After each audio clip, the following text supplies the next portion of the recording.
listening to Proof Text, a Glossa House podcast by Dr. T. Michael W. Halcomb, Dr. Frederick J. Long, Dr. Mario Melendez, Dr. Jennifer Noonan, and J. M. Smith. Welcome and enjoy. Shalom, this is Dr. Jennifer Noonan, and welcome to your SLA insight for this week. We've been talking about the last few weeks, language proficiency, what it means to be good at a language, what the components are, and we've talked about how there are three elements that make up language proficiency. Implicit language knowledge, which is a very significant component, the language knowledge that you sometimes don't know that you know, that's unconscious and it's there kind of like muscle memory. And then there's explicit language knowledge, which is the knowledge you do know that you know. You can articulate the rules, you can talk about it. And then also automaticity, which is not just, as we talked about, not just fast processing, but processing that you almost can't stop and takes very little of your mental capacity to do it. So with those three elements, you can be good at a language. So now we're starting to shift into, well, how do you get there? And for each of those three elements of language proficiency, there's going to be a different teaching approach that best promotes each of those. Today, we're going to focus on implicit language knowledge and how do you promote this knowledge that's unconscious and that learners aren't even aware that they possess it. And so how do you do that? How do you teach someone to learn something that they don't know that they know? Well, SLA research has shown that meaning-focused instruction is the best way to do that. In other words, when you use the language to give and receive messages, and messages with meaning, then the brain is able to acquire implicitly grammatical structures and vocabulary items. Now, in future episodes, we're going to spend a lot of time looking at the details and the finer points of what meaning-focused instruction could look like in the classroom, research that supports various approaches to incorporating meaning-focused instruction and so on. But for today, for this episode, I want to give you the big picture. And there are two components of meaning-focused instruction that have to be there in order for it to be a meaning-focused instruction. Those two things are input and interaction. So let's break each of those down just a little bit. When we talk about language input, we're talking about either something that you receive auditory or in writing. So we're looking at the skills of listening and reading as terms of language input. And if you stop to think about it, really, you can't learn a language if you haven't encountered the language. You have to have input. It's essential. But not just any input is going to do. We're talking comprehensible input. And again, in future episodes, we'll talk more about this. But comprehensible input is the input that a learner can understand, not beyond their ability, but not too easy either, because you've got to have something new to be able to learn.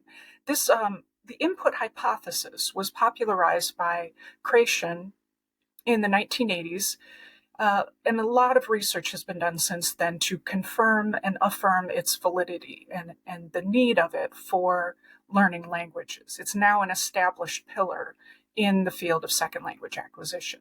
So comprehensible input is language input that is only 1 degree more difficult than what the learner has already currently acquired. This I+1 is the formula that they use for the input hypothesis for comprehensible input. If I is what you already know, I+1 is the comprehensible input that's going to be most effective at helping you learn and getting you to the next level. Again, more on this in future episodes, but suffice it to say, input is an essential ingredient of meaning-based language teaching. The second element of meaning-based instruction is interaction. And I want to bring in a quote from the handbook of SLA that just came out from Glossa House last year. It says, language is by nature a social endeavor. one must be interacting with another person to communicate in a language, even if the interaction is mediated through writing. As learners communicate, interact, and receive feedback, they move forward in the process of language acquisition. Therefore, meaning-focused instruction incorporates interaction as an essential classroom component. So it's not enough to just be receiving input. You need to be interacting in the language with that input in order to fully develop your implicit language knowledge. Now, with this interaction, there are at least 3 processes at work, and this is why it promotes the acquisition of implicit language knowledge. First, it's a social activity. Language is by nature social. And if you're interacting in the language, you're doing it socially, you're doing it the way God intended it to happen. And so you're more likely to acquire the language, because within social interaction, there are all kinds of benefits and so on. And we'll talk more later about the importance of the social nature of language. But just to be aware, the social activity of interaction is one of the reasons why it works. A second process that's at work in interaction is this idea of an information gap. If you have 2 people talking, one person knows something that the other person does not know, then there's this information gap, and the person who does not know it is invested in that interaction to be able to acquire the information the other person has.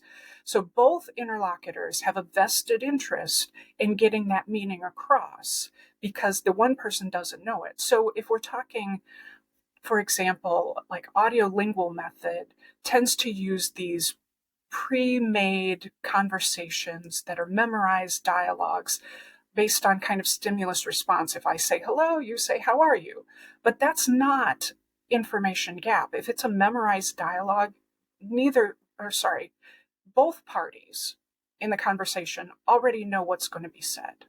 And they don't have a real vested interest in paying attention to the meaning of the utterance to be able to decode it and understand it. And it's in that process of focused attention on what's being said to draw meaning out that promotes the acquisition of implicit knowledge. And then the third process at work in interaction, we've talked about social activity, just the fact that it's a social endeavor. Second, that there's an information gap. But third, and this is very important for interaction, is the idea of the negotiation of meaning.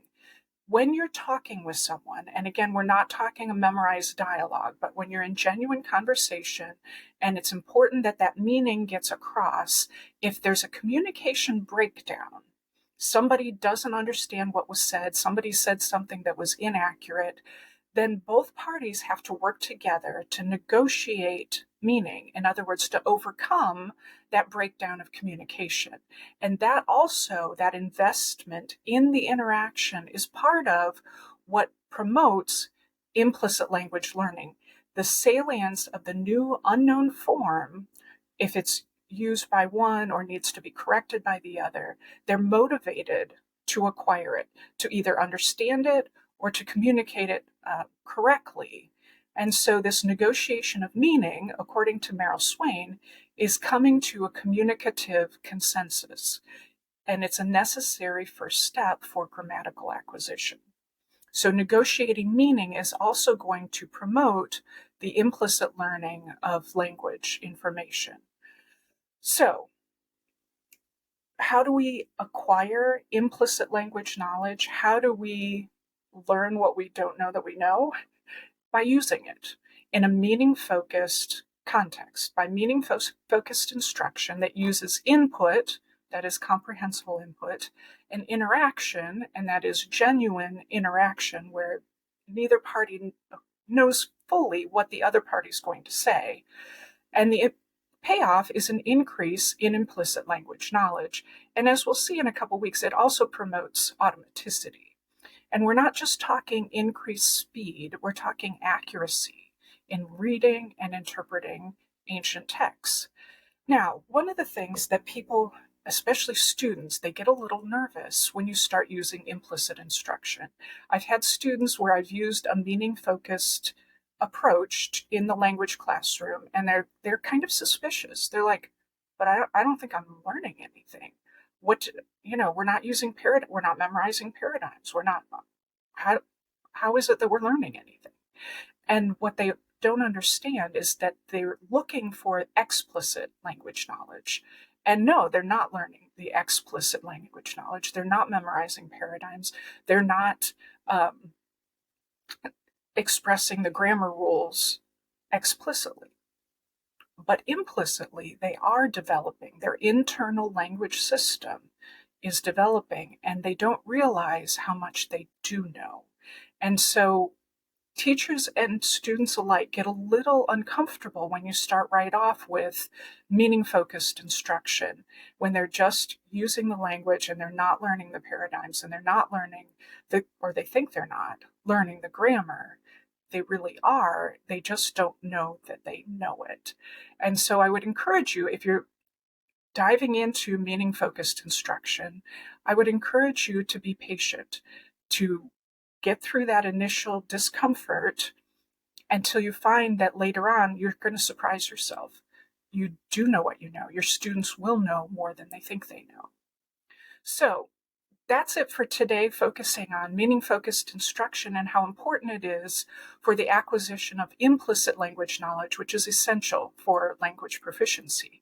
Next week, we're going to focus on explicit language knowledge, which is another component of language proficiency. How do you gain explicit language knowledge? What are some of the approaches that can promote the learning of that part of your language proficiency? So it's been great to be with you today. This has been your language SLA insight for the week. Have a great week. Interested in growing your ancient language skills but not sure where to start? Glossa House can help. From illustrated readers and short stories to lexicons and grammars, Glossa House offers a variety of resources for beginning, intermediate, and experienced ancient language learners. Head to glossahouse.com today. Glossa House, language resources for the global community.